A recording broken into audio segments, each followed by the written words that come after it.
efficient method against the various status quos that have existed throughout history and time. So first off, let's tackle why the status quo hasn't worked. Notice how over the periods of time we have had various levels of engagement when it comes to addressing violent student clashes. So, for example, in the recent ones that we've seen, we've had reinforcements come onto campus to try as much as possible to curb this situation. This has not been the first, this has not been the second, this has not been the third. It has continued to exist for so many times in trying to curb these kind of situations. We don't think that at any point in time in history, there's going to be a change when we try to consistently bring these kind of measures. But then secondly, we have also seen how management have consistently been changed when it comes to these halls or these kind of traditional halls. Okay. Again, notice how the problem in of itself does not reside in managerial position, because if it was, Commonwealth will not be referred to as vandals, or Katanga or whatever halls will not consistently be violent in of themselves. So this situation is not managerial, but it is a deep-rooted concern, i.e. the students, and the only way to sufficiently address this problem is to decommission the entire halls. You know that in the info slide, decommissioning goes all to the way of taking away the very existence or the nature, the legal nature of the hall, i.e. there is no recognition in that fact. I will not be doing any extensive analysis. Any of the opposition should be reading the info slide before they come here, okay? But then, what again do we bring to you in today's debates? Substantially, these halls have not worked because of the sentiments that have existed in traditional halls. One of the biggest problems that you notice when it comes to scenarios like Commonwealth and Sarbah is that at every point in time, when students come into this hall, there's always subconscious indoctrination as to who is your rival or as to how you should purport yourself to be when you're a Commonwealth student. Those are the inherent problems that exist at the end of the day, far beyond managerial concerns, far beyond any external influences. The reason that poses as a big problem is that at every point in time, when you have fresh students come into these halls, what you do is, especially for these common or traditional halls, what you do is you always indoctrinate them on these inherent violent activities that they ought to do in order for them to be seen in the light of being vandals. So in the instance where there are certain activities like charging or doing certain very quote-unquote foolish things like running around campus naked, all these things become a very significant image to who vandals are or to who certain other categories of persons in this hall look like. That's the very big problem we want to eradicate. We feel like at the end of the day, decommissioning becomes an essential activity. But before that, I'll take whoever is making noise. So at the end of the day, your efforts to decommission and prioritize them, would you rather everyone or residents? You see, that is the problem with opening opposition's argument. They have this assumption that after decommissioning, we leave the premises vacant and useless. That is what our next argument will come to show you, that we would rather decommission the entire hall and then change it into a private institution, i.e. making it look like Pence, making it look like Ivandi. So they do not hold any statutory backing when it becomes a public institution. That becomes our response to that argument, changing it from public to private. But then also, unlike the next argumentation that you get from our side, we also tell you that at the end of the day, the nature of these violent halls have been that they have caused significant losses to the institution. What it means is that on both sides, first off, they have caused significant losses on grounds where property have been damaged beyond recourse. But then secondly, so many compensatory instances have amounted against the universities, because at every point in time when these kind of activities go on, the university has out of its coffers has to compensate individuals against lawsuits. We feel like all these instances are very problematic, and that is why decommissioning is the only way to stop this kind of problem. So when we decommission the halls, okay, like we said in the info slide, losing away their legal backing as public halls, what it means is that because we do not want these halls to become useless or become ghost towns, what they will look like is that you now give this kind of premises to public institutions. Notice how private institutions, they're not going to have difficulty, because at every point in time, people are trying as much as possible to build halls and hostels on campus. So we give them to these kind of initiatives for them to run the affairs of these halls. The reason why we think it becomes very important to do this kind of instances against public institution is private corporations always have an incentive to make sure that their assets always bring them more profits. Because notice how the private, the private incentive, the sole purpose is to make as much profit as possible. So at every point in time, they would always want to make incentives to change the nature of their institutions or wherever they go in. The biggest case scenario you get in our world is the comparison between the diasporan horse against the traditional horse. Notice how when you see Commonwealth and Commonwealth and Sarbah, the first instance that comes into your head is violence. In the instance where you see pens and those kind of institutions, you don't get these kind of narratives and public images. We think at the end of the day, these private institutions, as my speaker will come and do elaborative content on those kind of arguments, these kind of institutions always have an incentive to make sure that they do not, as much as possible, cause so much liabilities on themselves. This is how come against public corporations, you would have private institutions always thriving at most instances because they would always take actions that go in favor of students. Even in light where these kind of institutions become expensive, we still think that it is inherent and very, very important to decommission a hall like Commonwealth, always claiming themselves as vandals. We think that is very frivolous. At the end of the day, these students should learn some manners. It becomes a great day to be on government's bench. Thank you. Panel, we think that there's a problem-solution gap when it comes to what opening governments present as the problem and the solution. Because if the solution is indoctrination, if the problem is indoctrination, if the problem is how these people think, then the solution cannot be to then say that, oh, we'll privatize you. Because in the end, what happens is that it is possible for the same people who propagate the problematic ways of thinking that essentially lead to the clashes may still continue to exist in those halls. But at the same time, when you rename a hall, right, you don't essentially take away the people inside. When you privatize it, you may not essentially take away the people inside, or you may not necessarily cut off those traditions or ways of thinking, ways of being indoctrinated, even those that may, to some extent, be enabled by the faculty in that hall that allows such things to go on, right? We think that in and of itself, it's a problematic way of thinking and it is narrow, right? Panel. Now, the first halls that were ever built in the University of Ghana are traditional halls. That means that they carry, to a certain extent, the history of the school and serve as a landmark for the strides that the university has made so far, right? Whatever that institution may be. That means that over the years, the best way to calculate or see how far the university has come and to be able to look at their humble beginnings and truly appreciate them is through the existence of traditional halls. So for example, in celebrating Volta Hall, right, we always look at the fact that the first people to ever house Volta Hall when there was no place for them to stay was Commonwealth. It is something that is given to them. It's a recognition that is associated with them, and it is something that you appreciate because you want to measure how far you've come and to truly understand your history and everything that comes with it, right? We think that this is extremely relevant and important to the university, and so they should at any point in time have a justification to be able to protect these in the first place. I'll take you later. But panel, even before I go more into it, notice that the nature of the motion is such that it is highly weighted towards those who support the commission.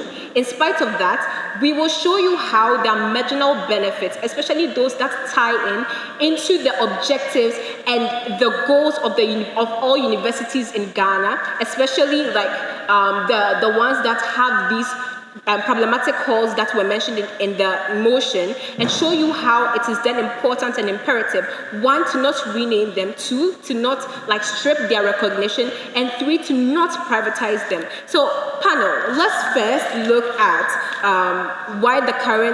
why we have the current status of unprivatized traditional halls and why they matter, right? So panel, note that especially in a low-income country like Ghana, especially one that in this economic climate is struggling more, it's becoming increasingly over-dependent on a government that cannot seem to help them or put itself together. The most important thing cannot be to privatize a hall, right? Because what you do then is that you remove the reason that people buy into traditional halls a lot more, i.e. you take away two of the largest halls within the traditional halls that house the majority of students, like it has the largest student populations within these halls, right? We think that it becomes problematic because the more reason why people buy into it, the more reason why we seek expansion of these halls and we have annexes and such is because it is more affordable. It allows more diversity and inclusion because people who come from lower income backgrounds are able to afford them and have the quality of education that they deserve. Note that private enterprises are those that are profit-oriented, right? That is why you see that comparatively, we have halls like Pent charging more, and hence like the idea or notion that comes with it that Pent is elitist and it's for rich people. That means that for somebody who cannot pay more than the 400 and something Ghana cedis that these halls would typically pay, it becomes problematic to them because in your bid to like cut down or stop other people from acting a particular way, you disenfranchise the groups that could benefit from the affordability of these hall institutions, right? At the same time, you counteract the justification or the principle that the universities used to operate, that is to be able to allow anybody at all, regardless of background, as long as you have merited acceptance into the university, you should be able to enjoy accommodation to an extent. Reason why accommodation issues are at the heart of every conversation that happens with university management is because of this. Yes, I'll take you. Okay, so in what would you like to see outside the GCC as a positive thing in what you said? Operational halls is the same with the people today what we're doing in the past if it comes to our hall. That is false because privatization is such that, right, you cannot guarantee or even show, given that we know for certain that private enterprises are always going to charge more in order to be able to get more. That means that students will not be able to afford it as much as you can. You really think that a private enterprise like UGDS would be charging 427 Ghana cedis for pens? No, it doesn't. And the reason and the justification is not necessarily because they are improving on it to a larger extent than traditional halls, but because they are profit-oriented like individuals that care about the money. The only reason that a large population of the school is able to exist and to be able to afford this is simply because of affordability. That is why you see that sometimes while students are complaining that rooms are done, you find empty rooms at Ivandi and Bani and those that charge exorbitant amounts because it is not necessarily about availability and accessibility, but also affordability. To be able to do that, to be able to allow inclusion, it is very important. What you do when you allow these people to go ahead with their decommissioning is to sell out a large part of the objective and the principal justification and the things that tie the university to its people. We think that in and of itself it is problematic, right? But panel, what actually is the problem is the head mentality that exists, is the socialization that exists. The best way to do this is not to remove the hall in and of itself, because notice that there are even people within these halls that do not buy into the clashes, that did not participate. What you do is you use them as collateral damage for the practices and the misactions of a couple of people. We think that in and of itself is problematic. My partner will give you more, right? We think that the best alternative is dilution of composition, because then you are able to cut off the source of indoctrination and remove the power that head mentality has. On all counts, we are proud to oppose. Recognize that the biggest arguments that you get from opening opposition are as follows. First of all, they talk to you about how that the decommissioning would necessarily take away the history that is attached to these halls. We tell you that, first of all, that is false. False in the sense that the very fact that we are decommissioning, renaming, removing all of these, the statutory acknowledgements to these things does not necessarily mean that we are taking away the history that comes with these places. The University of Ghana, for example, was formerly called the University of Gold Coast. It has been renamed. It's called the University of Ghana, but we are still able to acknowledge the history as far as the nomenclature of the hall is concerned. The second thing they talk to you is about how that is about a cost analysis or cost benefits. You see, the truth of the matter is that the traditional halls, as we have them in the university, have the smallest populations. like they have the smallest population. Volta Hall University of Ghana is the smallest of all 14 halls within the university. But then we cannot continue to allow these traditional halls to continue to hold the university to ransom. We tell you that just like in a traditional hall, a private hall like the diaspora, where there are government subsidies to ensure that the prices are not over the roof and then people can afford them, we believe that in a world of decommissioning, all of that can happen. But we even tell you that more importantly, even if the marginal cost of those halls, like the cost of being in those halls, goes up, we tell you that it even allows for those who manage those halls to even put those halls in better conditions. Like you might just take a look at some of these halls and you realize that the site in itself is something to behold. But then the biggest problem that they identify on their side is indoctrination. Panel, note that I'll be dealing with that in my substantive matter. But then panel, we tell you that what is the very nature of these traditional halls? We tell you that these traditional halls are characterized by three things. One, rivalry, as in the case of Commonwealth Sarbah, Conti, Casford, Atlantic Hall.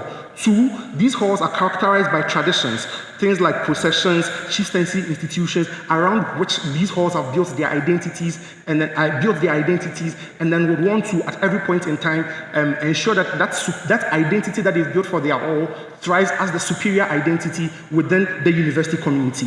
Also, we tell you that these universities and these traditional halls, by virtue of like their age and being in existence for long, have like alumni or people that are in powerful places that can affect to the extent to which like sanctioning the students over there or even like changing the composition of these halls would be.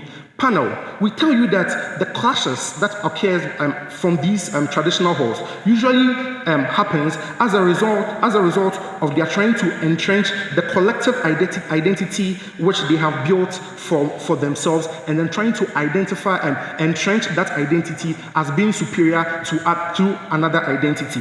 Panel,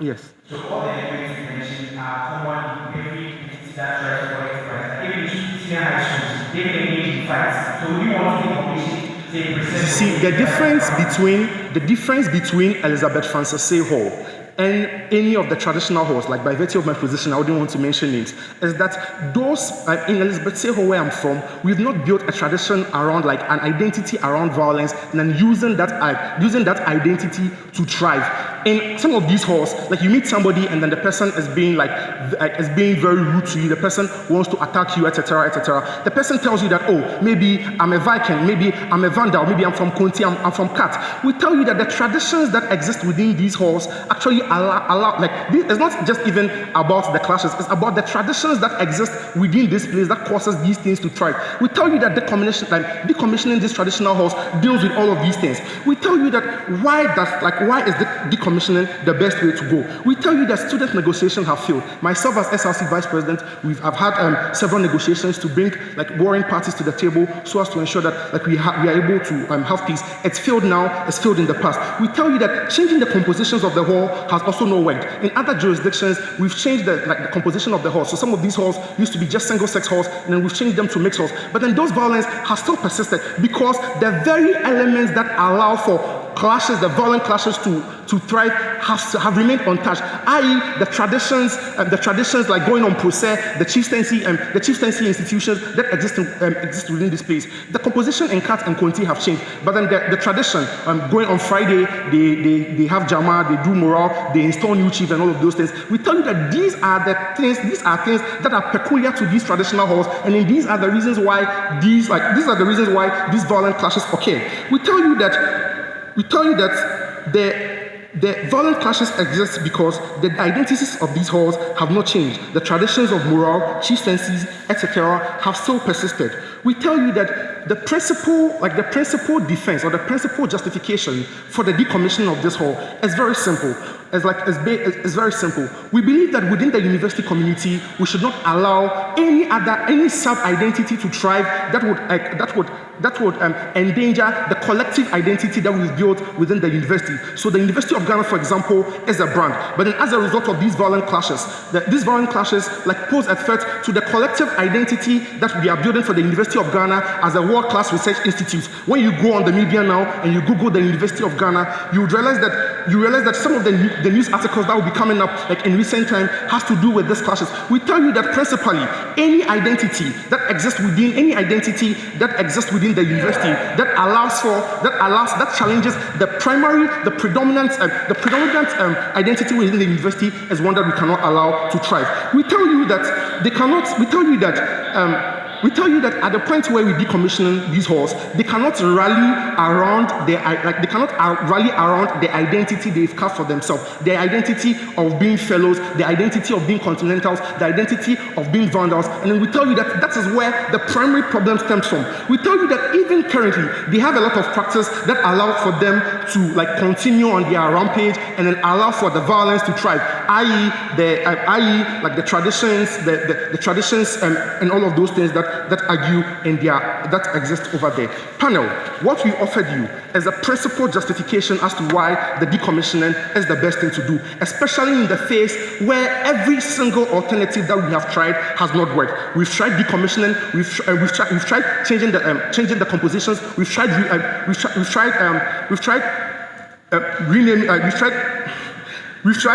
changing the composition of these halls, we've tried negotiations, and all of these things do not work. On both sides of the house, we agree that the violent clashes ought to end. The identities of these halls is what allows for this to thrive. Decommissioning these halls changes that. Proudly, opening government.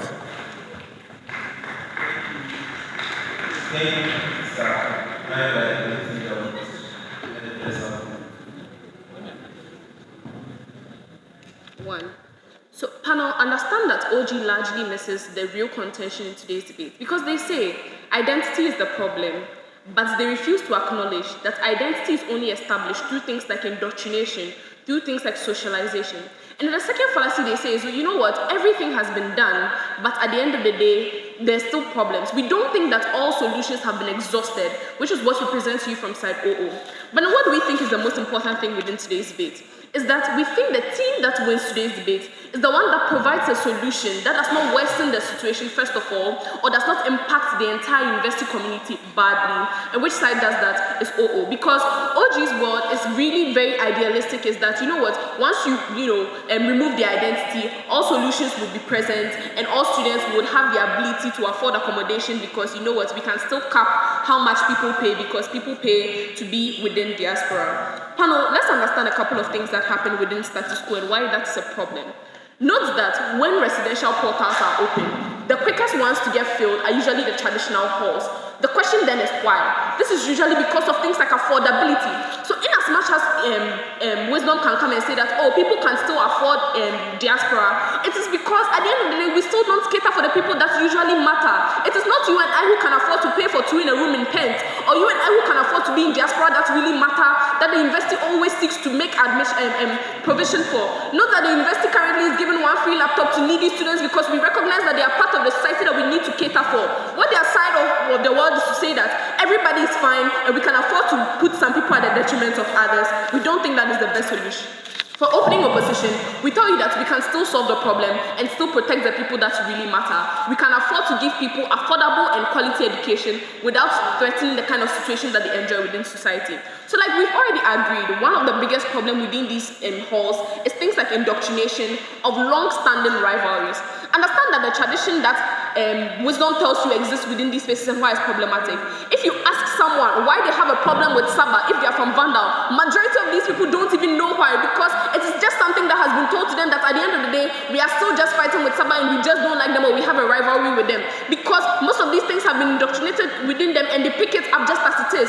We think the most probable solution is to then rid the people that are in charge of these indoctrinations. He said it is not management, and we agree, usually it is not management, but in the student leadership within these spaces, we think it is very limited because at the end of the day, OO has very limited solutions because the info-led itself exhausts so much. But then within our scope, we tell you that at the end of the day, the people in charge of the indoctrination are the reason why you can dilute this power and dilute these spaces. So the reason why adding females to Conti and Katanga wouldn't work is because the people who are still in charge of the indoctrination to tell them that they are always in charge or always at war with Conti or Katanga still exist within these spaces. In our side of the world, because people don't have the adequate protection, that if they sell out this particular executive, they would still be safe within their community, does not exist. They will not sell them out. You don't have the solution solution that you have. Now, the biggest problem they bring is that, you know what, rid them of their identity and automatically everybody will be fine.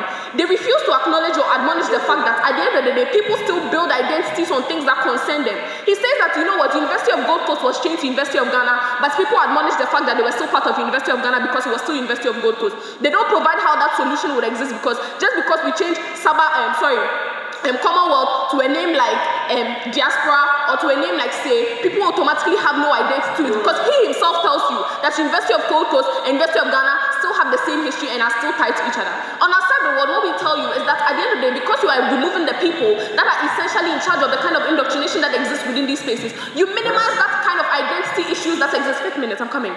So you will minimize the kind of identity or problem that exists within these spaces. Secondly, is the idea of herd mentality that exists within these spaces. Because when you tell me that I am part of Commonwealth and I have to buy into fighting against Sarbah, what happens is you find problematic ideologies that exist within these spaces. What we do is to mitigate all these things and so protect the people that really matter. The people who, when Sarbah is going for processions, are not really involved because they think they came here to study first and foremost, because they cannot afford the next meal if they go out of the university. They are in Sarbah because they need a bed to lay their head on, and they cannot afford any risks to their education.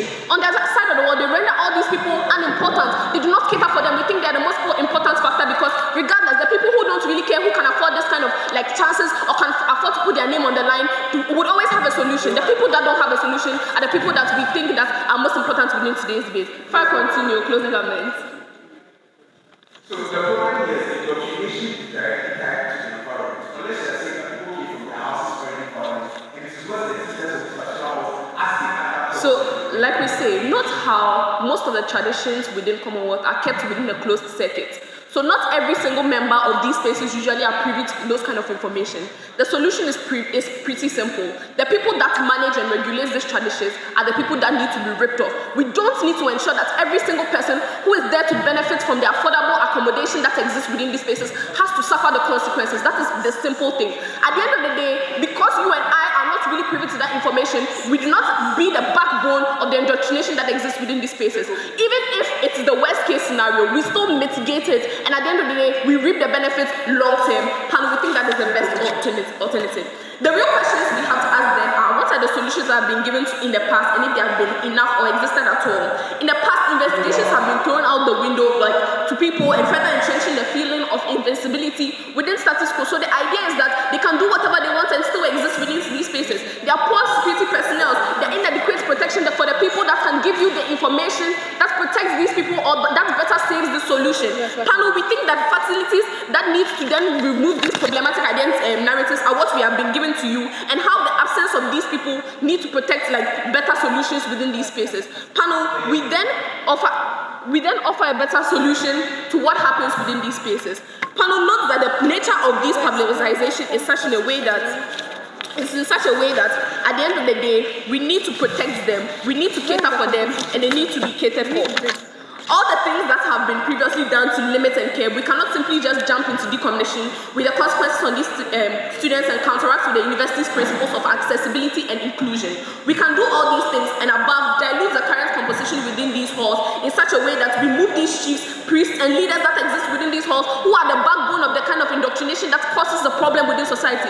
The reason why a Kwafo has an identity as well, but is not as violent, is because the people that are pushing the indoctrination don't need to tell them that you need to fight the other halls to be in a Kwafo hall. We think that is where the problem really lies. If the chief is in a Kwafo, or if we remove the current chief from Fattaw because they are projecting these kind of ideologies to a different space, there is no reason why we would continue to further entrench these kind of problematic narratives. At the end of the day, we cater for the students who could not afford for anything elsewhere and still resolve these issues. Proudly opening opposition. Thank you.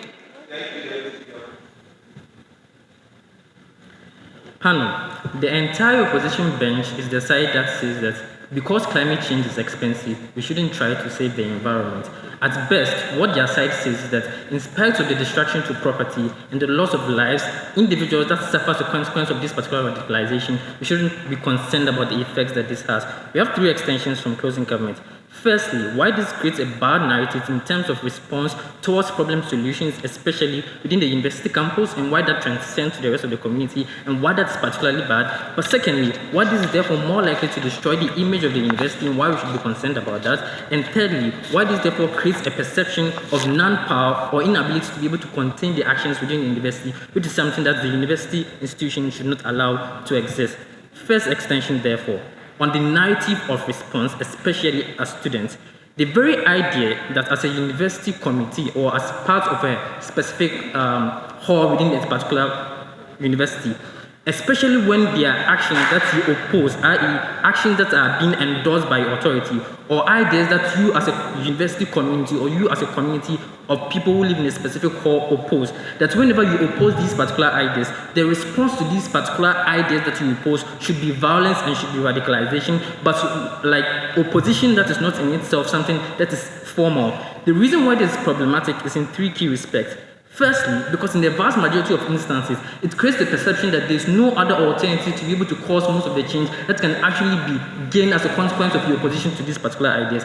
But secondly, when you recognize that in the vast majority of instances, most of these particular communities that most of these particular halls are based in, i.e. Ghana and African at large, are countries or situations or communities that are divided ethnically. Even if they are not divided ethnically to the extent that they are going to go to war, there's a huge ethnic pressure that actually exists within these particular places. But secondly, the fact that you have political violence and political ideas that are diverse means that you have an incentive to always create a system of radicalization.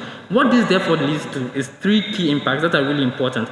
Firstly, what this does is that it increases or creates a situation of more radical leaders who are geared towards trying to solve problems in much more radical ways, given that at best, the vast majority of people in the university are individuals that are going to be leading the community, individuals that are going to be in parliament, individuals that are going to be leading the community in the countries. It's unjustified, therefore, to create a narrative that says that the solution to any specific problem that you oppose or any specific idea, especially when it comes to authority or especially when it comes from groups that you do not agree with, it's violence, right? But secondly, what this does is that it creates a much more radical university situation, or like students who are much more radical. Take for example the fact that in the past 3 years, the SRC of Kwame University of Technology allegedly gathered individuals on a on a protest, right? All of these therefore mean that this particular action or the inaction or your inability to be able to decommission most of these particular halls therefore creates the possibility that you have a much more radical student populace, right?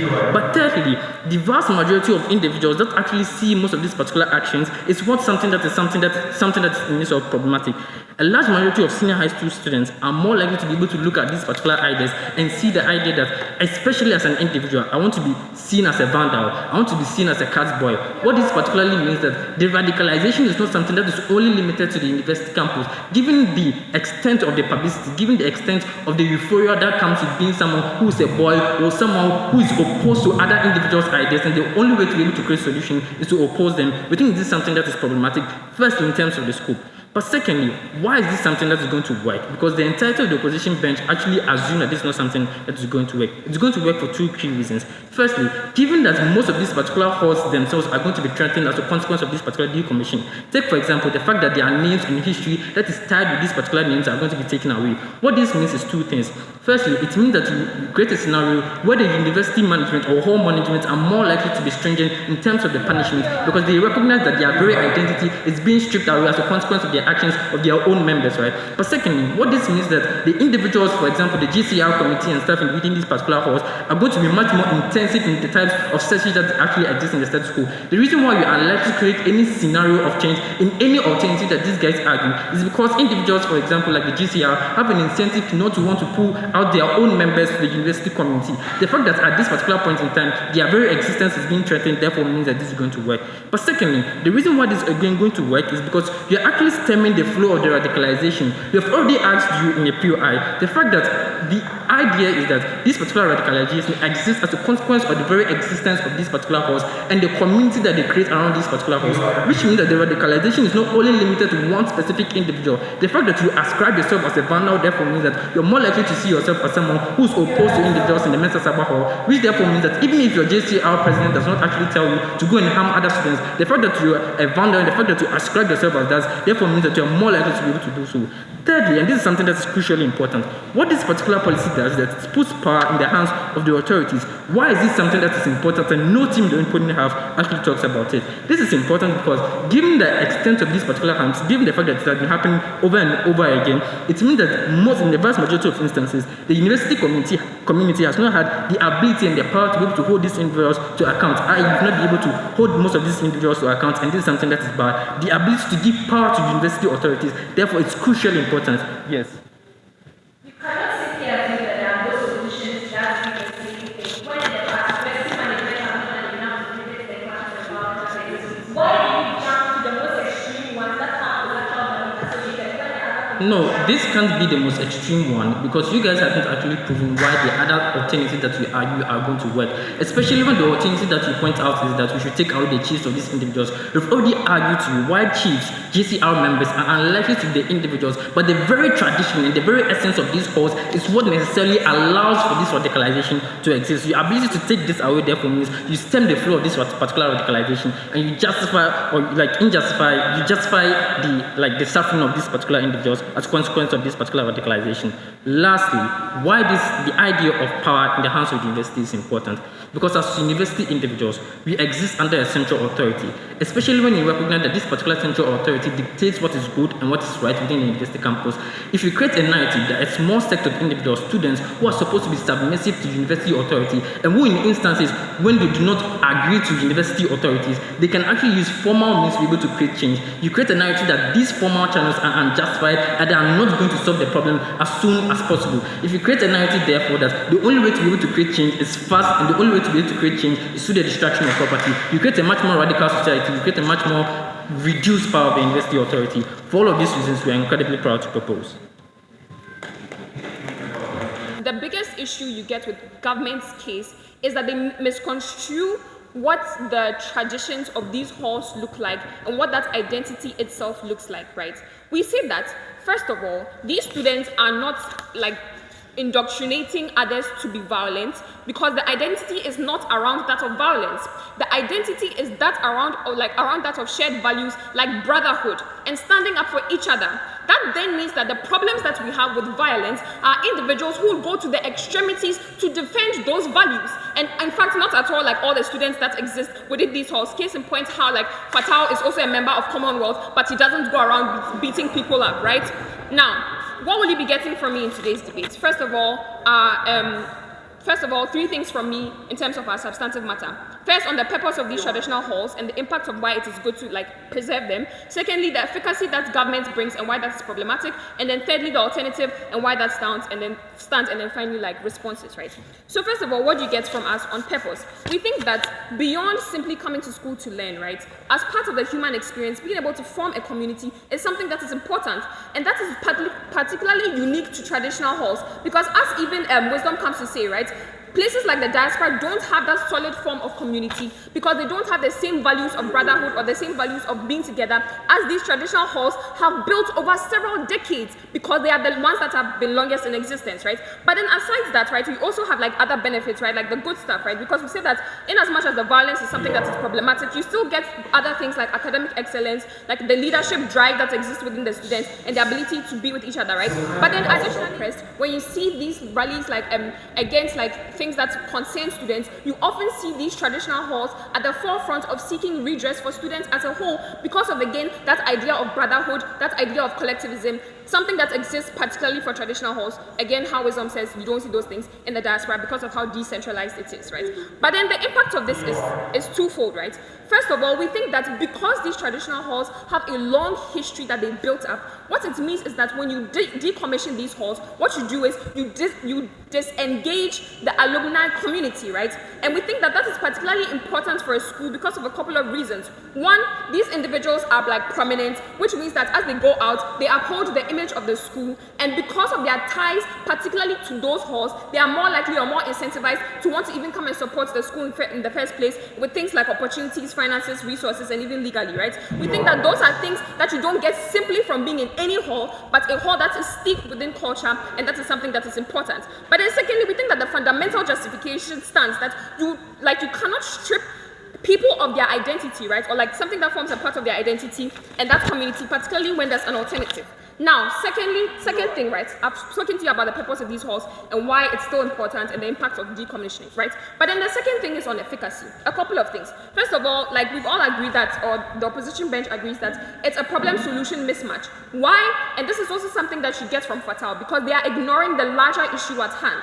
Look, we agree that, the violence is something that is bad, but then we've also shown you how there's other beneficial things like the academic excellence, the leadership and whatnot, and like the idea of promoting the school's image on the forefront, right? What that means is that these like harms and benefits are not exclusive to either side. But as I've already shown you how it is the people who take these values of brotherhood to the extreme and commit the violent actions that are the problem in today's debate, right? Because alternatively, when you see with other religions like Islam, where generally it's a peaceful religion, but then the extremists are the one who cause the problems, we don't say that then we are completely eradicating Islam as a whole. We tackle that issue in particular. But then what it means is that the problem is with the system, or like the responses, as Fattaw says, right? Because as you see, right, whenever these things happen, security only shows up after the incident has occurred or like several hours after, right? So then the problem is with the status quo, as OG concedes, right? That's the inability or the unwillingness of the school to go to the extent to protect the students and dismantle that kind of negative violence extremities, right? But then furthermore, we say that, again, tackling all of OG, if the issue is with the students or the indoctrination, then the alternative doesn't solve it, right? Because if you cannot hold these students accountable whilst they are legally recognized, what happens when you decommission them is that you are less likely to be able to hold them accountable, because what happens is they will simply go underground and continue the violent acts. We think that is not like the best thing, right? But then the alternative, right, that we bring to you in today's debate exclusively is the holistic engagement with students.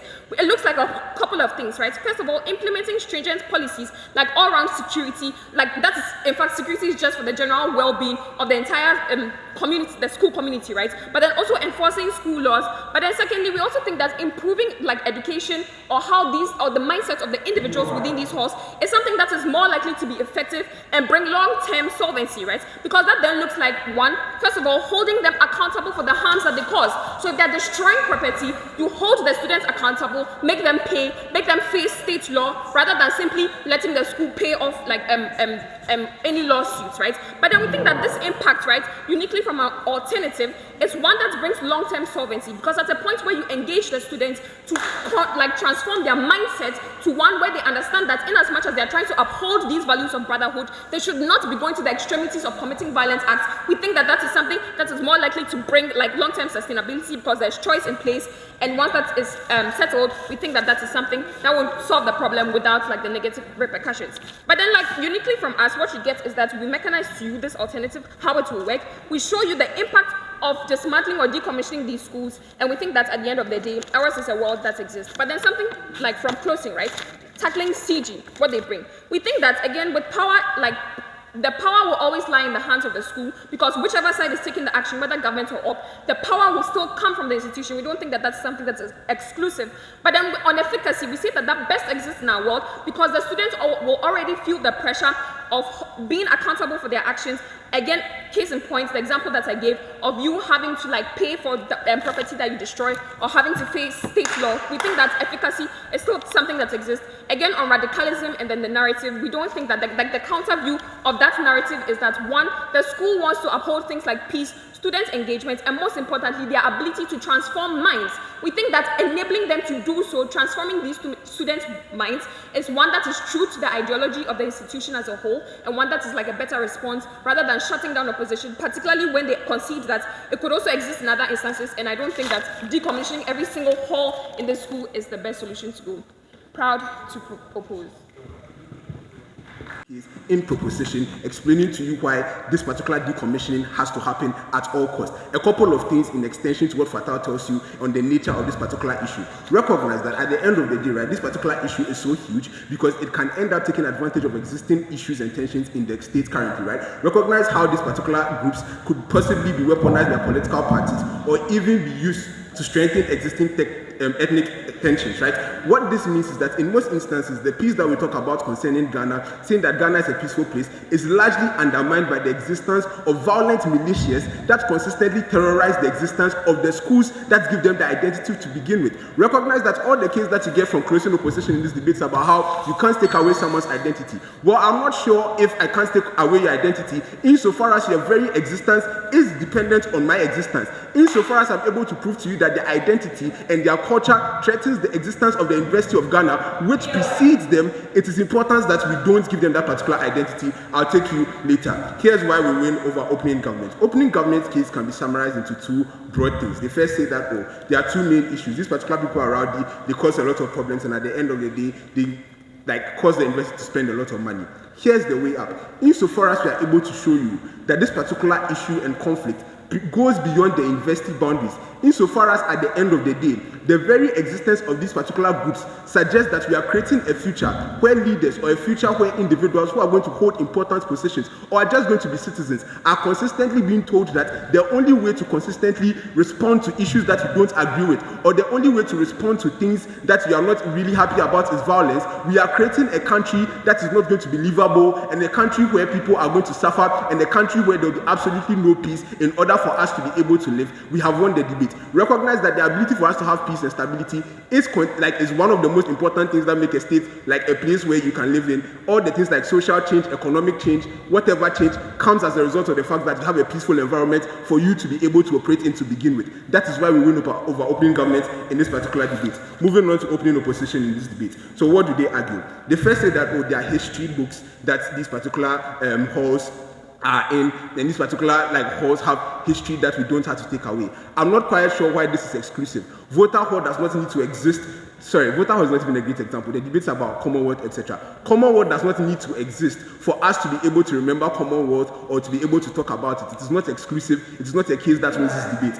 Continuing to other issues that they talk about, they say, at the end of the day, we need to ensure that these particular individuals, are able to get affordable housing. Recognize that the impacts they state in this particular debate is largely being misrepresented. Recognize that we are not taking away all the halls that are traditional. Just 2 halls in the University of Ghana, 2 halls in KNUST. But I'm not going to sit here and say, affordability is not an important issue. Recognize that at the end of the day, they just say that private organizations are going to want more money. They don't really explain why that is going to change, especially when it is the same hall and the same size and it's the same operational cost. Even if they want high profit margins, they are still going to be able to get these profit margins largely because those particular places don't need the same amount of work as places like Penn's Bunny that they talk about. But recognize at the end of the day, insofar as the state and the school, which is when the halls are public, are able to run these particular halls without running into a loss, private organizations can equally give reasonable pricing and not run into a loss. But also recognize that at the end of the day, the cost that they talk about is something that is not worse in their side. Because recognize there are several levels to the conversation on cost.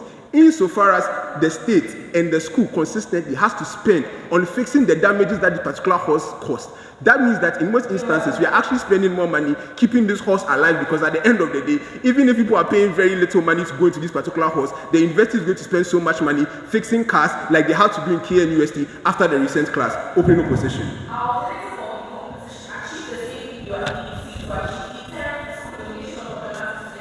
The biggest problem with the entire opposition bench is that they are not self-aware. They say a lot of things that have been done already. How many times have schools not called meetings with the leadership of these individuals who are in charge of these halls? How many times have people not been arrested and people been sacked from the university as a result of these particular conflicts? Basically, they don't explain why all of a sudden, because Wesley, Yolanda, Eunice, and Mafo are the ones suggesting it, all of a sudden it's going to work. I'm not quite sure how they win the debate in this particular round. Moving on to other issues that OO talks about in this debate. OO says, at the end of the day, we need to consistently create a situation where these particular individuals are able to get affordable housing. I think I've largely dealt with that. Let's get into closing opposition's case. Closing opposition asks a very interesting POI. They say, if PRESEC or any other school or any other place becomes extremely violent, will you decommission them too? Yes, that's the whole point. We don't want a society that says that violence is fine for some weird reason, like we don't want to spend a lot of money decommissioning you. Recognize how that particular case is not even an issue. Privatization, the school probably gets returns in the end. Point is, insofar as violence threatens the very existence of the university, threatens the very existence of the country, we would stamp on any form of violence insofar as we are able to do so, as we've already explained to you in this particular debate. More responses to closing opposition. Once again, they say, culture. I've already explained to you that the university culture precedes the culture of Commonwealth or Sarbah or Katanga, etc. Without the university, Katanga doesn't exist. I'm not sure why all of a sudden we care about those particular people more than the university itself. Recognize that they say, the very existence, so they also argue at the end of the day that the culture in these particular places is being misrepresented in this debate. What does UNIS say the culture is? The UNIS then says that, oh, the culture is brotherhood, and the culture is standing up for one another. What does standing up for one another mean, and what does brotherhood actually mean? What that means in most instances is the situation where people consistently hoard criminals, people that perpetrate these particular actions in their halls and don't report them. What this means is that if one person from that particular hall gets slapped, the entire hall follows the person and goes against other people and fights against them. That is basically what violence means. I'm not quite sure how they change what the culture actually means in this debate. But recognize, right, what is their solution in this particular debate? That we need to engage them and we need to arrest people. Panel, while you are decommissioning the halls, you can go back and arrest all the people that have committed crimes. It is not exclusive. They also argue that, oh, we need places to act, like become student activists and create a community. The University of Ghana Debate Society is an example of a community that exists. It is not exclusive to those particular halls. When the private hostels or the private people take over, those particular places can become communities too. Pent is a community for, like, all I know. At the end of the day, closing government wins this debate, hands down. Thank you. It's my pleasure and honor to have trained you, and I'm glad you are still around. It's not easy.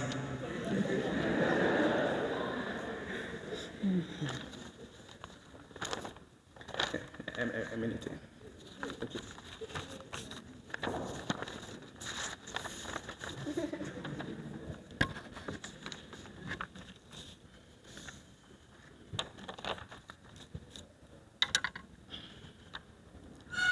CEO wins today's debate on very simple matters that they try to complicate, but it's not that complicated. This is why.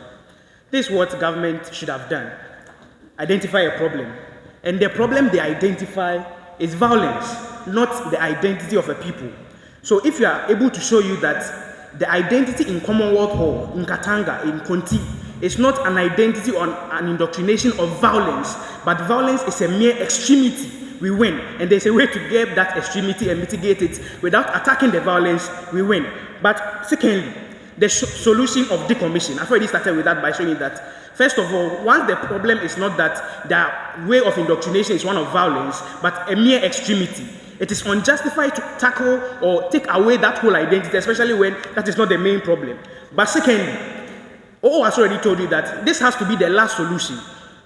Exclusive to our side, we'll show you alternatives that exist right now that can tackle the problem of violence that is not decommissioning. What that means is that this shouldn't be what they should be looking at. This is an extremity. But secondly, the only way they can prove and justify decommission is where they can prove that traditional halls like Commonwealth and Vandals, Commonwealth, Unity Hall and others have outlived their relevance and become so toxic that whatever relevance and whatever benefits that they purport is right now not existent. That is the only way they can also justify this decommissioning.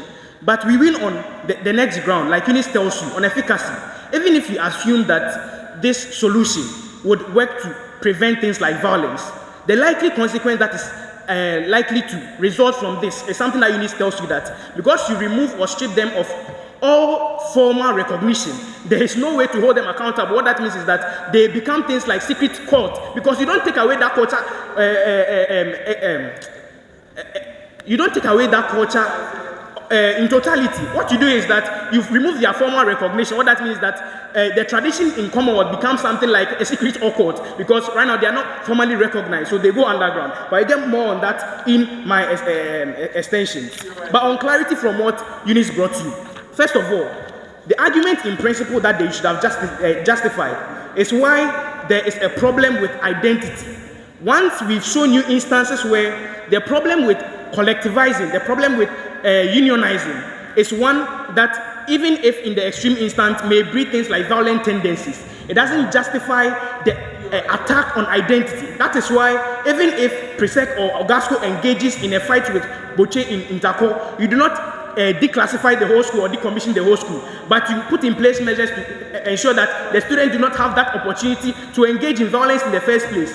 Elisha tells you that, oh, if they become violent, you will take them down. That's a very problematic stance, because where schools like Presec, schools like Ogasco, institutions like Commonwealth are producing brilliant and state-contributing individuals, and because of a mere extremity of violence where you can keep it another way, you take down the whole institution. That's their problem and an unjustified stance that they cannot defend.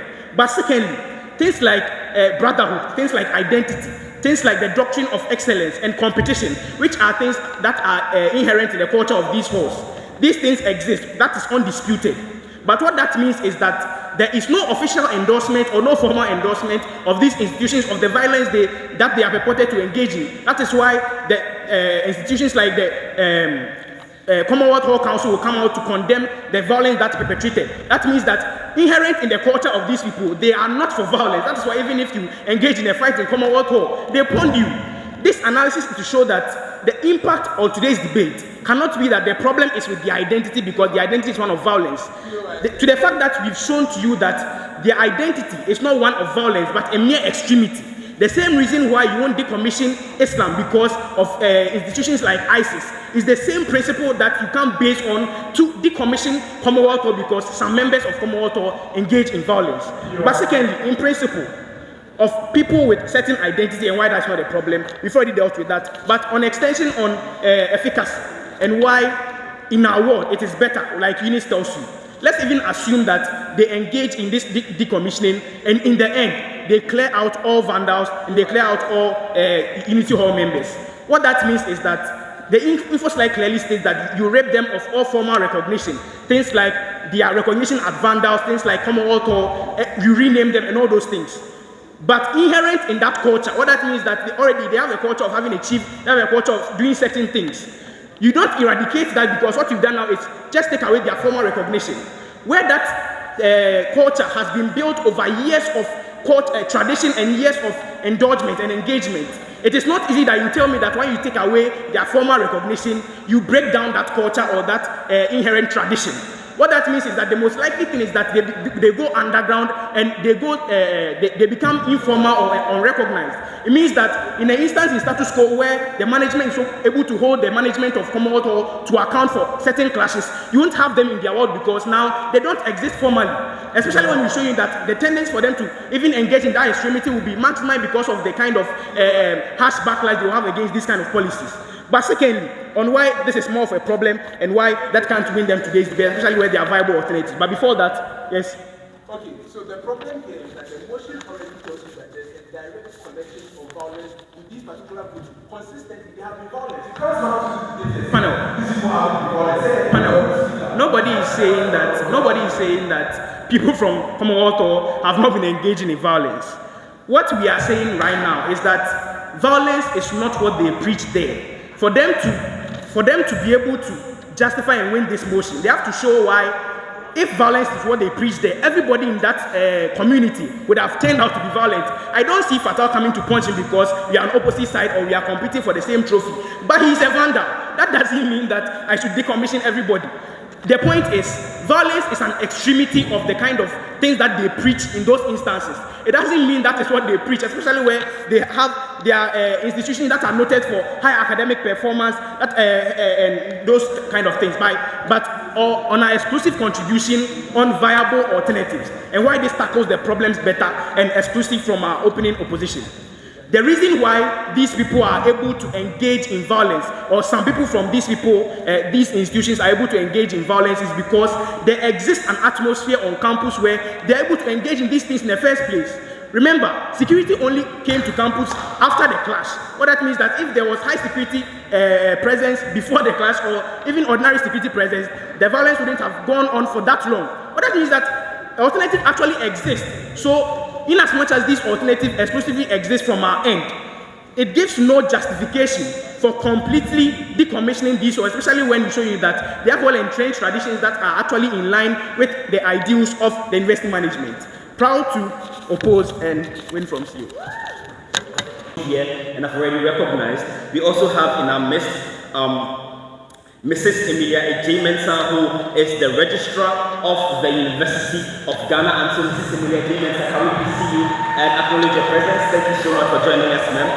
We really appreciate your presence here today. We also have Mrs. Elisha T. Ameya, who is the Director of Public Affairs at the Public Affairs Directorate. Auntie Elisha, can we see you, please? Thank you so much for joining us. It's a thing of pleasure for me because I know both of them from the College of Education before ascending the portfolio they have currently. And so I'm a very proud College of Education student standing here. Next, we have Mr. Shaibu Tanko, who is the Director of Sports for the University of Development Studies, and is also the president of BUSA. Thank you so much for coming, sir. It's a thing of pleasure having you here today. We also have Dr. Paul Bata Dumanban, who is the Dean of Students, University of Business and Integrated Development Studies in WA. Thank you so much for coming, sir. Thank you so much. Next, we have members of the Ghana Universities Debate Championship Local Organizing Committee. If you're a member of the LOC, kindly be up, so we acknowledge your presence. I see Lawrence Nikwe. Thank you so much for coming. Okay, Solomon Omani Mensah, former president of the University of Ghana Debate Society. Thank you so much for coming. Next, we have Mr. Wisdom Indukwe, SRC Vice President. Wisdom, if you're here, kindly be up so we recognize your presence. Thank you so much for coming, Wisdom. We also have members of the University of Ghana Student Sports Council. So members of the UG Student Sports Council, if you're here, kindly be up so we recognize you as well. Thank you so much for coming. Okay, I see them at the back doing rigorous work. Thank you so much. Our next dignitary, this particular one escaped me, I'm very sorry. Mrs. Victoria Enim, Assistant Registrar, Pro Vice Chancellor, ASA. Please let's recognize your presence if you are here. Thank you so much for coming, ma'am.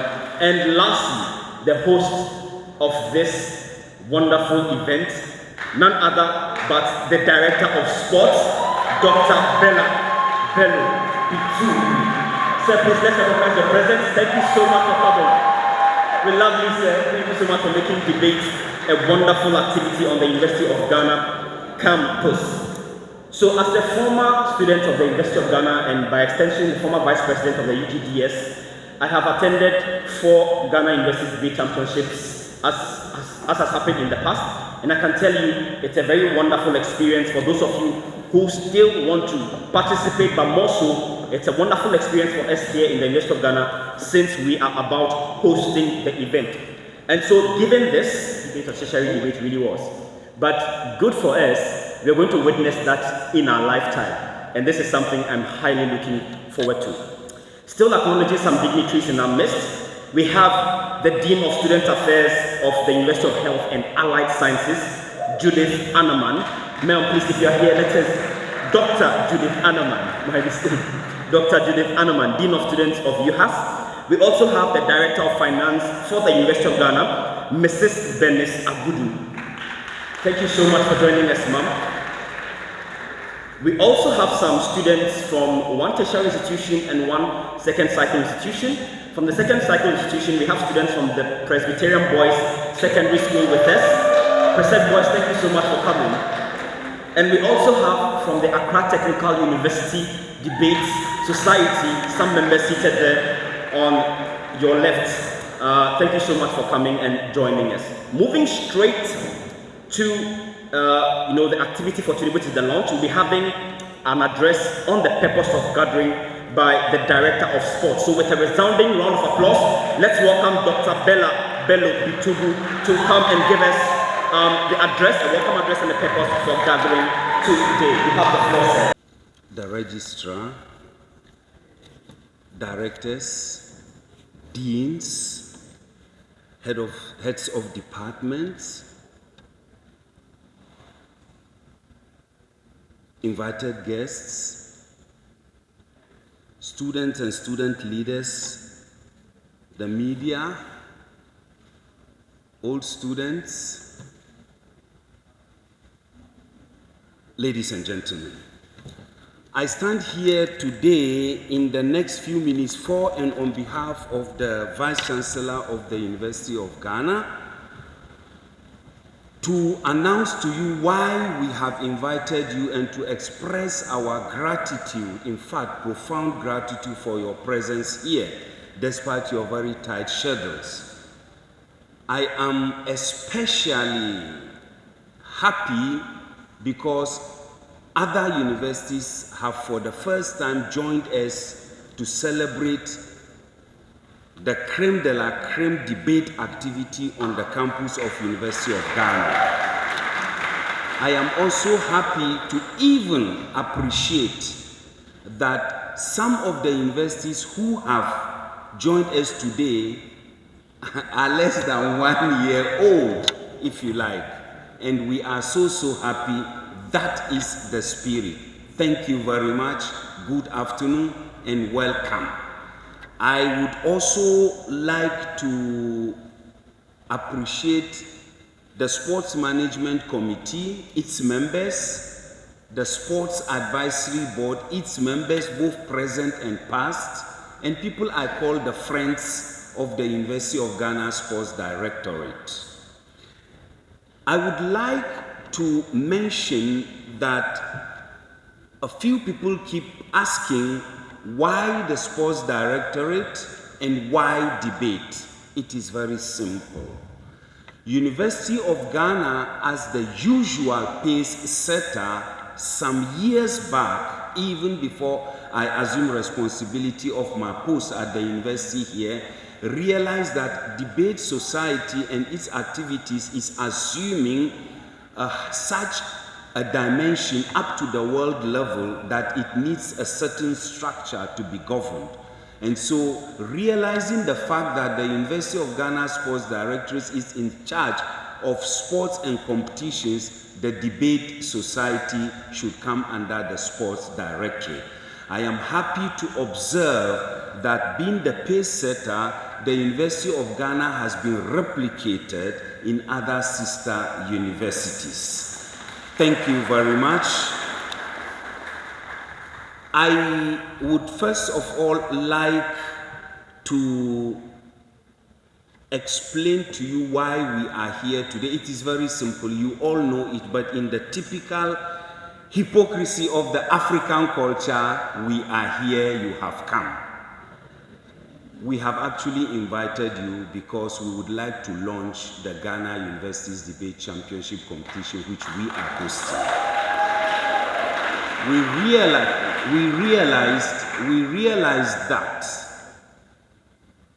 the Vice Chancellor's debate competition, which is held every first semester, cannot happen in a week, and afterwards we launch. So we combined the two, and I think it is showing that it is a very wise idea. So we have combined the two today. And we are here to launch it, and in a moment I will be inviting the CEO, the Vice Chancellor of the University of Ghana, to come and launch it. Before I do that, permit me to explain the logo of the Ghana University Debate Championship, which will be held very soon. And I will ask the technician to project that on the screen. Whilst they are touching the button, permit me to also observe that the Ghana University Debates Championship used to be outsourced. We used to pay a lot of money to individuals and organizations outside to organize our debate championship. In 2013, I assumed office at the University of Ghana.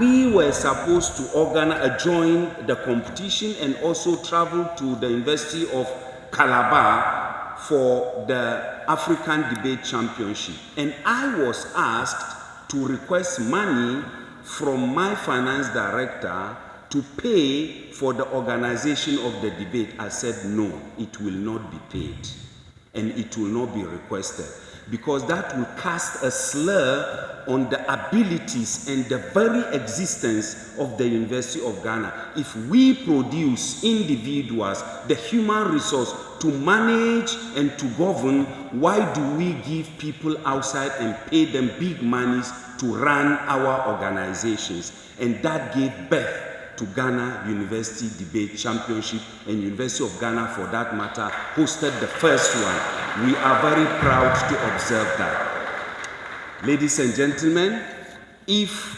the technical difficulty is preventing the projection of the logo, then I would, it's coming.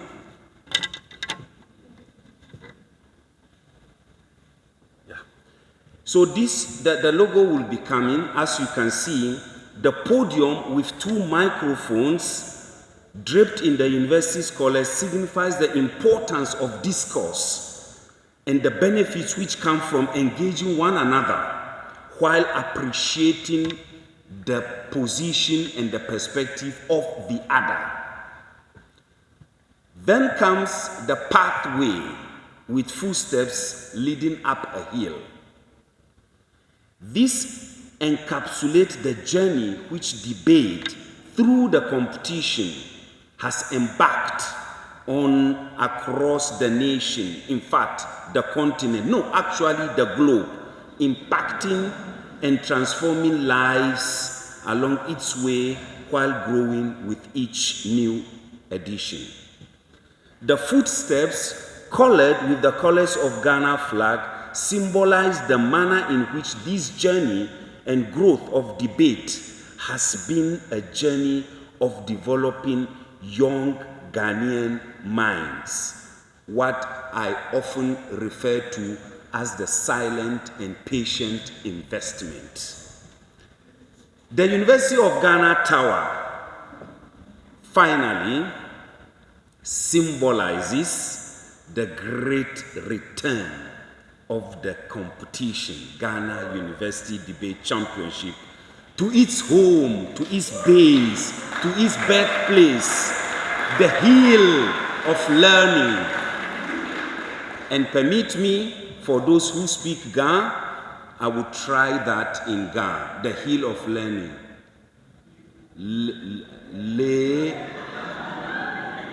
No, if you start laughing, then I will say Ni Le Gon. Yeah. The hill of learning, the birthplace of learning, the University of Ghana. Ladies and gentlemen, permit me, with a big applause, to invite to the podium our Vice Chancellor, Madam Professor Nana Aba Apia Amfo. Thank you very much. Please be seated. Thank you. BBB. So, Madam Registrar, Deans and Directors who are here this afternoon, members of the Sports Advisory Board and Sports Management Committee, our Director of Sports, members of the Local Organizing Committee, special guests, faculty, staff, and students, invited guests, and I would like to acknowledge visiting students, staff, and faculty from other institutions, the media, ladies and gentlemen. I'm excited as Vice Chancellor to grace the finals of the most prestigious debate competition on campus. And I'm told that this is the first time a Vice Chancellor is gracing the occasion.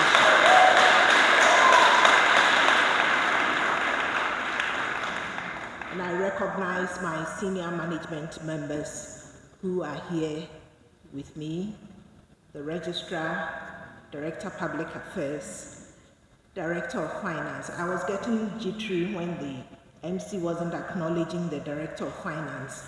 I was asking myself, who is going to pay for this?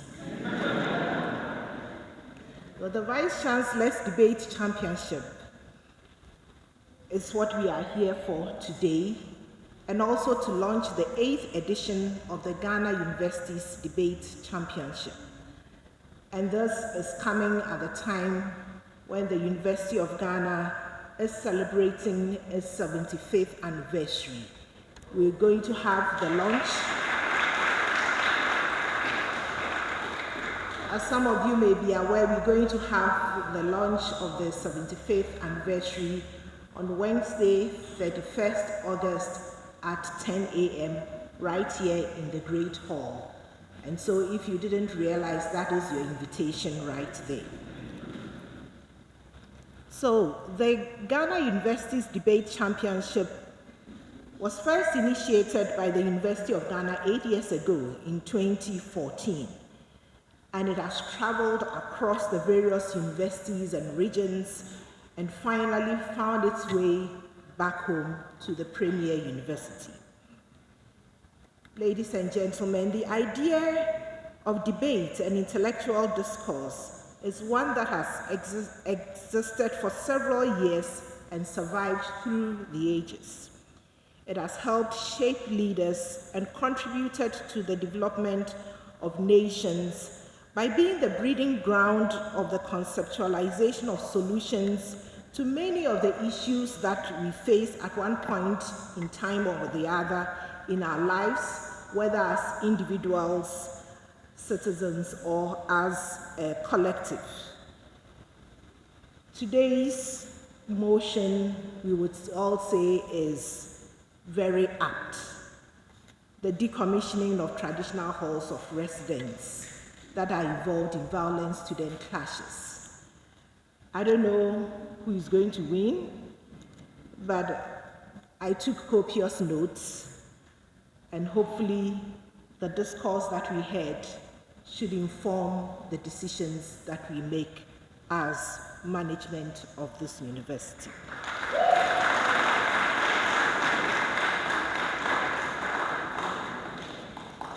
As a pace-setter, the University of Ghana has a vision to become a world-class research-intensive university, and it has a mission to create an enabling environment that makes the university increasingly relevant to national and global development. And we do this through cutting-edge research as well as high-quality teaching and learning.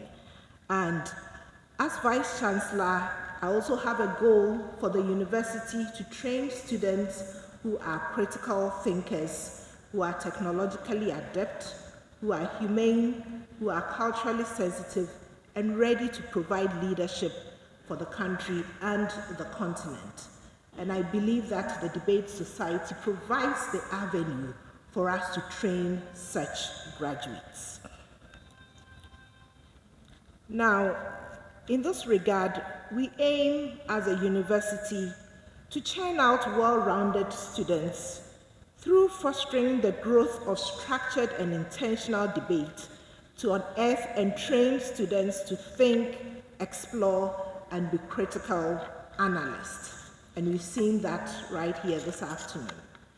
Our Debate Society, under the able management of the Sports Directorate, has created an environment for discussions on everyday issues, creating a generation of people who speak up and contribute to the change they want to see around them.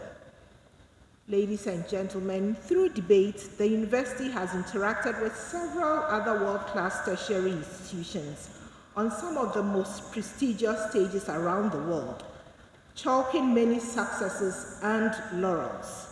We celebrate the likes of alumnus Mr. Antonio Edem Asinyo, who became the... You won't even wait for me to say it. Who became the first Black president of the World Universities Debate Council in 2019.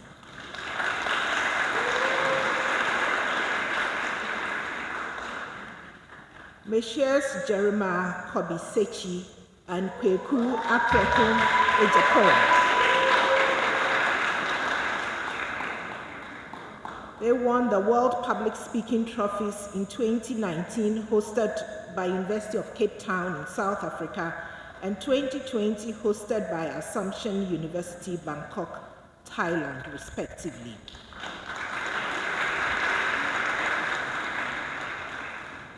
Ms. Zempare Wesoamo won the 2021 Virtual Pan-African Debate Public Speaking category organized by the Makerere University, Uganda, and Royal Rhetoric, Nigeria.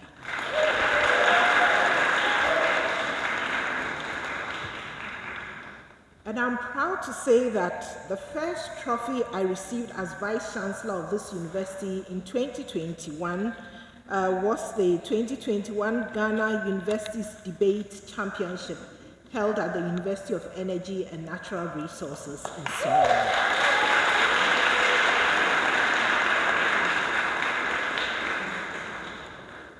so it's been up and up.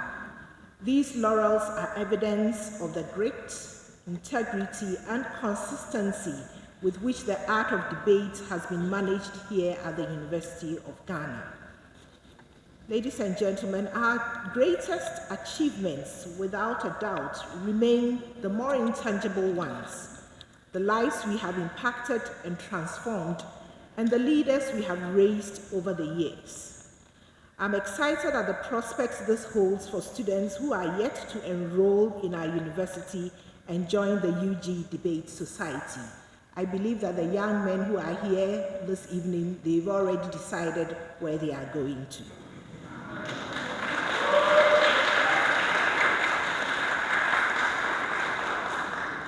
As earlier indicated, the Ghana University Debates Competition was first instituted in 2014 by the University of Ghana under the leadership of the Director of Sports, Alhaji Dr. Bello Bitigu and his team, with unequivocal support from the university's senior management. The competition this year will see both public and private universities across the length and breadth of the nation make their way to the premier university to both compete with and learn from one another. At the end of the day, our students will form networks which will grow into the future. Who knows, some may even find spouses across water.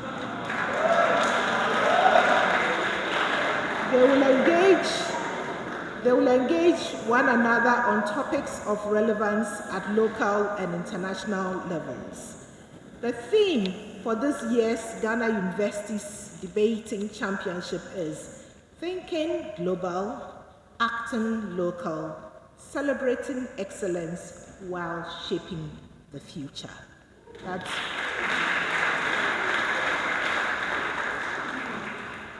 That's very loaded. And I believe that we are going to unpack this through the competition. Our proud alumni continue to contribute to the progress. An alumnus and former president of the University of Ghana Debate Society, Mr. Samuel Asamoah, now a lawyer by profession. Is he here? Can we see him if he's here?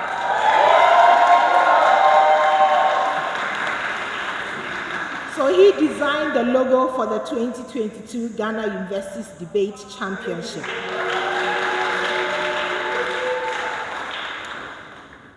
And more importantly, he did it gratis.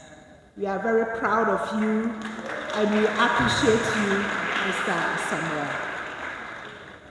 Distinguished ladies and gentlemen, let us together make this championship an unforgettable experience for our guests, the youth, the University of Ghana, Ghana University Debate Association, the nation, and the continent at large.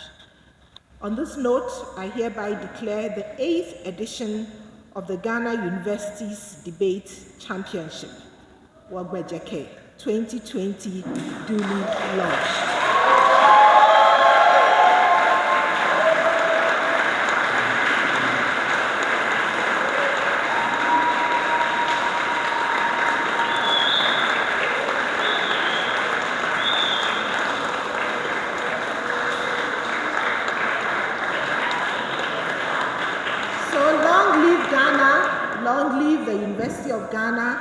Long live Ghana University's Debate. Please come for your medal. You've done excellently well throughout the tournament. Fifi is a very committed member of the Debate Society. He has given off his best, and today he's being awarded for being the 3rd best judge for public speaking for the Vice Chancellor's Debate Championship 2022, the 8th edition. Congratulations once again, Fifi. You've done well. Please, a round of applause for him while he resumes his seat. For our 2nd best judge, public speaking, Anum Abdul Fattaw, the Vice President of the University of Ghana Debate Society, smartly dressed. Fattaw is an excellent speaker and a wonderful public speaking judge as well. Thank you so much, Fattaw, for giving off your best. You deserve this medal.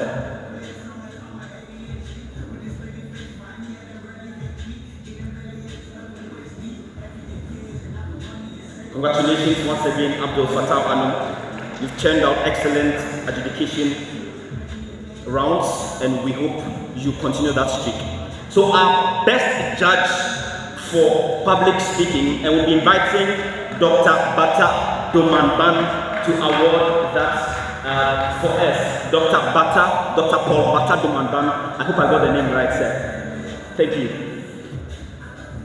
So our best judge for public speaking, we have Wesoamo Zempare. Wesley, congratulations to you. An award well deserved. I mean, the way you contrast speakers and their speeches is just excellent.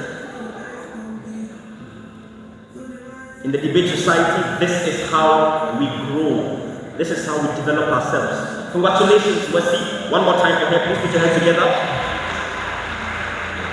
Now we are moving on to top 3 judges for debates. And to award for second and third place judges, we have Mr. Saibu Tanku. Mr. Saibu Tanku, could you please join us upstage to award the medals for the second and third places for debate adjudication. So our third best debate judge,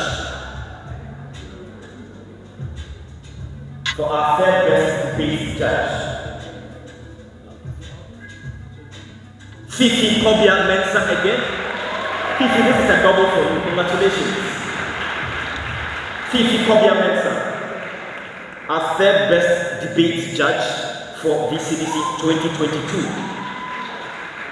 He is very good when it comes to giving oral adjudication, and particularly well versed in issues of deliberation when judges are deliberating on who wins a debate and who doesn't. Congratulations, Fifi. A wonderful streak you've had during the tournament.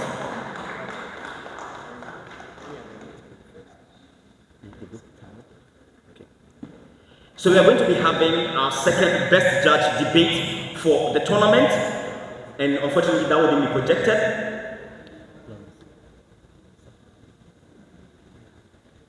So for second place, we have Mr. Henry Kwanzaa. Second place judge, Mr. Henry Kwanzaa. Henry is a very well-renowned judge on the world stage, judging for independent tournaments across the world, training schools, debate teams across the world, and things of the sort. Congratulations to you, Henry, for a wonderful tournament had. Now to our best judge debate for the Vice Chancellor's Debate Championship 2022.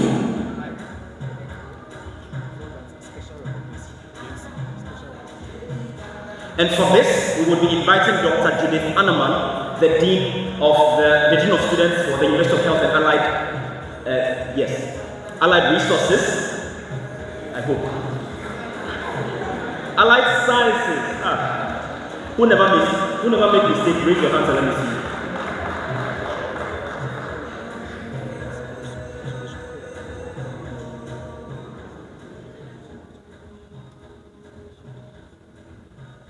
Right, I made a mistake and I really apologize. Dr. Judith Anum, who is the Dean of Students for the University of Health and Allied Sciences. So we are going to be having the best judge for debate for the Vice Chancellor's Debate Championship 2022. However, we have someone we want to give a special mention to, a judge who has excelled very well, however, just couldn't make the cut. But we'll still call the person upstage and award the person a medal because they've done very well. So with a round of applause, let's invite Miss Lindsay Bonsu as our special mention debate adjudication category to please come and receive a medal and a certificate if so, while we proceed with the other parts of the program. Congratulations, Lindsay, you've done excellently well.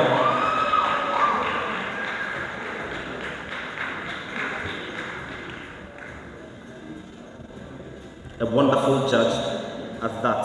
She's a wonderful judge, and for anyone who has her in their rooms, they can really testify. Presenting the award for the best judge is also Dr. Judith. with an average speaker score of 78.71, Michael Owusu.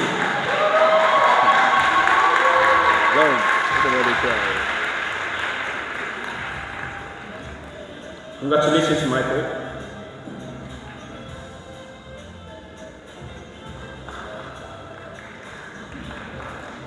Moving on to our 9th best speaker, Elisha Dennis Owusu with an average speaker score of 78.86. Congratulations, Elisha.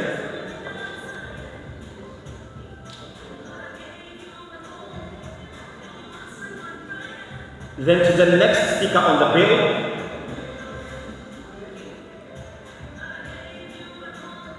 Imbalola Tima, who is also an 8th best speaker with an average speaker score of 78.86. Congratulations to Manuela for a wonderful feat hat. Congratulations. Moving on.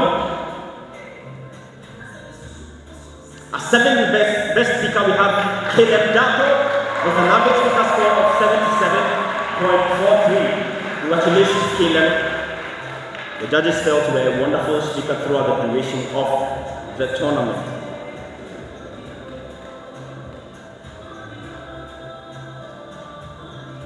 And then to our 6th best speaker, or 5th, Wesoamo Zempare with an average speaker score of 77.86. And for this, she'll be receiving a medal and a certificate. Our 5th best speaker is Wesoamo Zempare. 5th best speaker is joined. And then we have another 5th best speaker. So Pabanamafo with an average speaker score of 77.46 is our joint 5th best speaker for the tournament. Congratulations, Mafo. Very well done to you.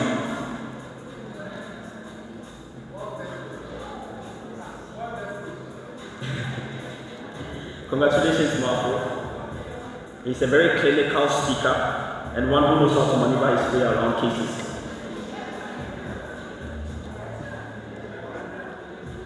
So for the next set of awards, we'll be having Mrs. Bernice Agudu, Director of Finance, present these to the following speakers.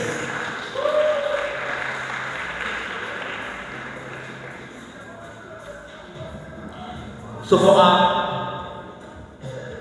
our third best speaker for VCDC 2022, we have Mensah Sarbah with an average speech of 78.29. Congratulations, Eunice. A job well done. You've turned out excellence and you deserve a medal and a certificate for that.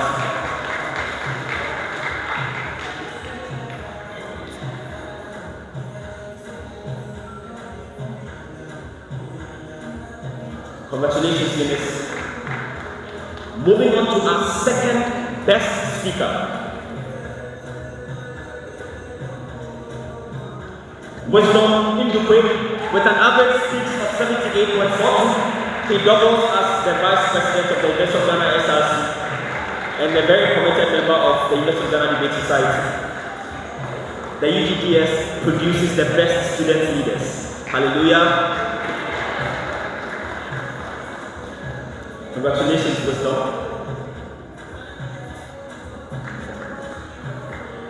Again, on 2nd best speaker,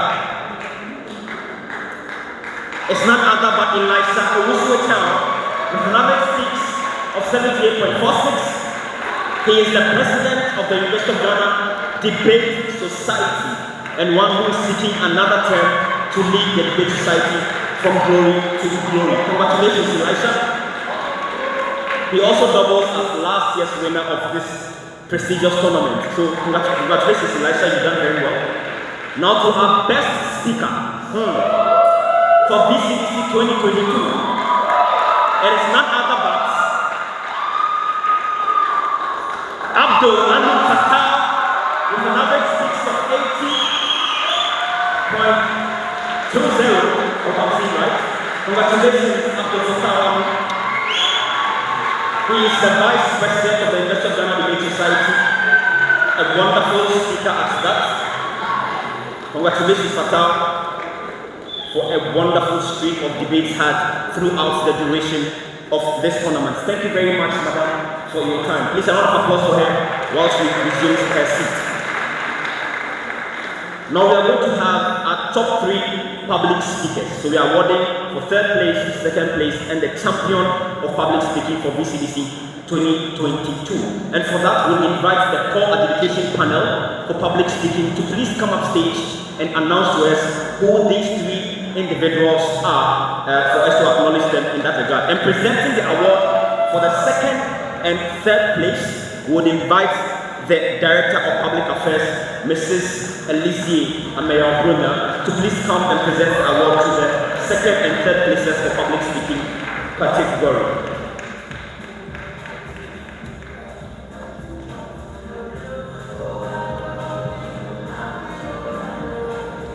Good day, ladies and gentlemen. Thank you all for being here. So we are going to award a 3rd best speaker for the 2022 Vice Chancellor's Public Speaking Championship. Are we ready? Okay, so in 3rd place we have Elisha Owusu HR. Congratulations. Congratulations, Elisha.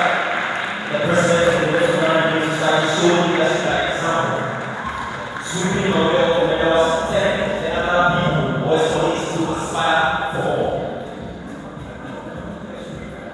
Congratulations to Elisha. In 2nd place, we have none other than Nana Kwame. Congratulations, Nana Kwame. Congratulations, Oldham. All students of St. Thomas Aquinas Senior High School are very proud of you.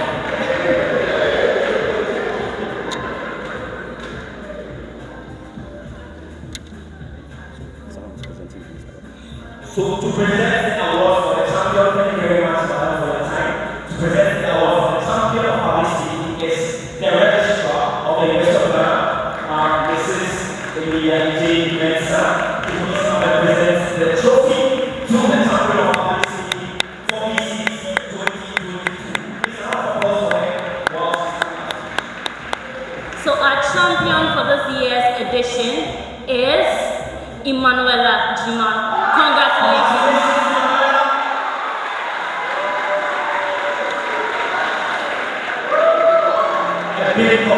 Congratulations to all winners. Thank you very much.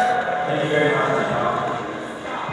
Emanuela, you've done exceptionally well. Congratulations to you for wonderful speeches turned out. Now we are moving on to the debate round, and we'll be awarding our 2nd runner-ups with medals, our 1st runner-ups with medals, and then the champions ultimately with a trophy and medals as well. So to present this, we'll have Dr. George Akale Pare to please come and award the medals for the 2nd runner-ups and the 1st runner-ups for debate.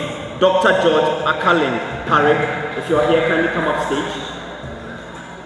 Thank you so much, sir. Please, a round of applause for him while he comes up stage to present the awards to this individual.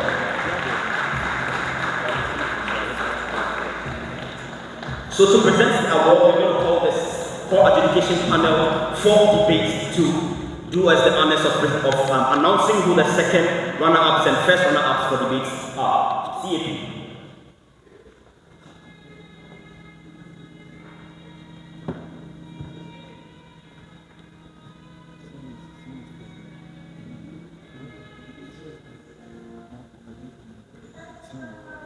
Okay. After a long deliberation, 2nd runner-up coming in 3rd place, we have the team from Closing Opposition, Kwabena Mafo and Mensah Sarbah. Congratulations, Mafo and winners. That was a wonderful run. Excellent speeches together. Big congratulations to you.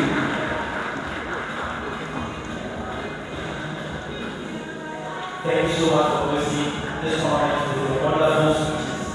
You made it a tournament for the ages. Thank you so much.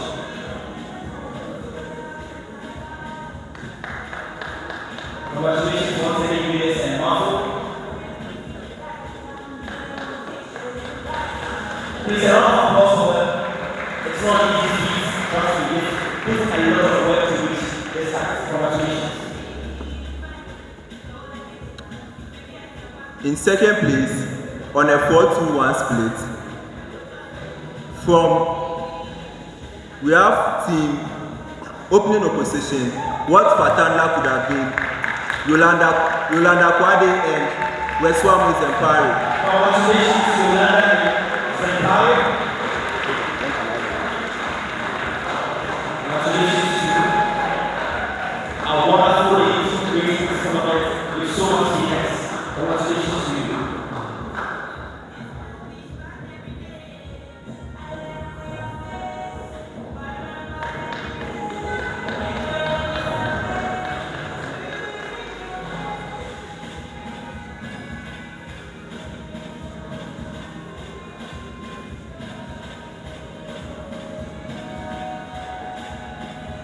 Congratulations to you, Wesley and Yolanda. We are leading tickets for the duration of the tournament. Now we move on to the champions, but thank you very much for the time. To present the trophy to the champions of debate, we would invite our Honorable Vice Chancellor, Professor Akyaw, Dr. Abdul, Director of Sports, Mrs. Sudan. This is an rewarding to please come and join the entourage here. Also, Mr. Commissary, to please come as well to present the trophy to the champions of the league for VCDC 2022. Please welcome the very nice Commissary. So, it's your hands. Champions, it's a great honor to announce the champions for VCDC 2022. On a 6-1 split, champions for VCDC 2022, Team Closing Government, Elisha, Owusu, and Abdul. Back-to-back champions of VCDC. You made this today, back-to-back champions of this prestigious tournament. Wow! Never has any team done a back-to-back before. Congratulations Fattaw and Elisha for this wonderful feat. And it so happens that they are both the president and vice president of the Investor Ghana Debate Society. A resounding round of applause for them. Congratulations to you too.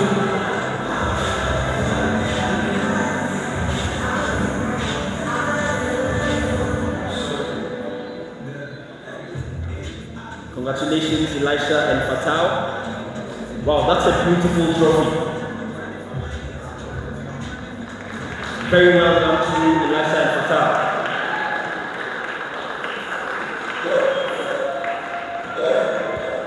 Congratulations once again. Please, a round of applause. Because of time, all protocols observed, we would like to say, as the University of Ghana Debate Society, that we are eternally grateful for the fact that the Vice Chancellor and a lot of big people in the university have graced us with their presence today, and that for the first time in the history of the tournament, we've had the Vice Chancellor attend this tournament. We would also like to say a big thank you to the Sports Directorate that has been the backbone of the Debate Society all over the years. We would also like to say a big thank you to all the invited schools that showed up today. And as President, I'd like to say a big thank you to the entire Debate Society, from our coach to the other executives and to the individuals who are members of the society. Without you, there's no Debate Society. Without you, UGDS won't be what it is. We want to say a big thank you to everyone, and we want to say that we recognize the support that we are getting, and we are equally going to work hard. We are equally going to do our very best to ensure that this support yields amazing results. Thank you very much. God bless you. Thank you.